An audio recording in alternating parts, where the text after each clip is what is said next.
Nimaga ba'zi tabiat va binolarning fotosuratlari chiroyli chiqadi-yu, ba'zilariniki esa yo'q? Bugun sizlar bilan natura va arxitektura fotosessiyasi haqida gaplashamiz.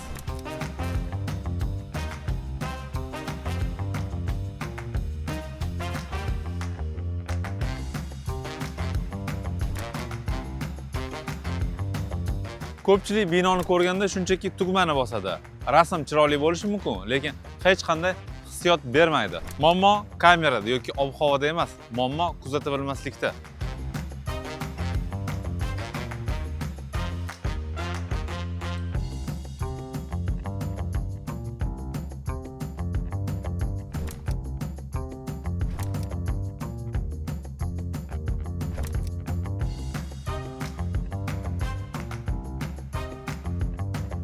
Esingizda bo'lsa, o'tgan darslarda kompozitsiyani 3 dan 1 qoidasi haqida sizlar bilan gaplashgan edik. Shu kompozitsiyani bizlar agar arxitekturada qo'llaydigan bo'lsak, kadrlarimizda juda ham chiroyli chiqadi.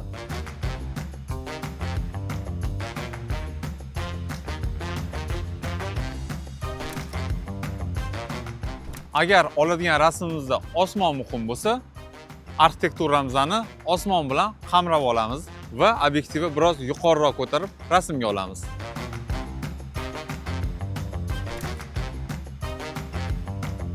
Agar bizga yer va relyef muhim bo'ladigan bo'lsa, bu yerda o'tirgan holatda va monitorni o'zimizga to'g'rilab olib turib, yer bilan birgalashtirib turib, arxitekturani olishimiz kerak bo'ladi.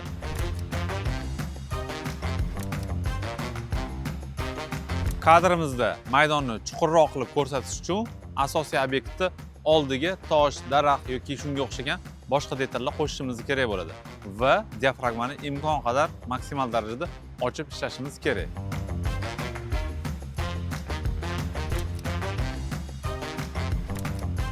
Tomoshabinni surat ichiga olib kiradigan kadr izlang. Ba'zi joylarda gorizontal kadr yaxshi chiqsa, ba'zi joylarda vertikal kadr yaxshi chiqadi. Bu hammasi kadrni siz qanday ko'ra olishingizga bog'liq. Tabiat shoshmaydi. Fotograf ham shoshmasligi kerak. Yaxshi surat sabr mevasi. Ko'proq kuzating, tabiatni o'zi hikoya qiladi. Sizlar bilan fotograf Sardor Azimov edi.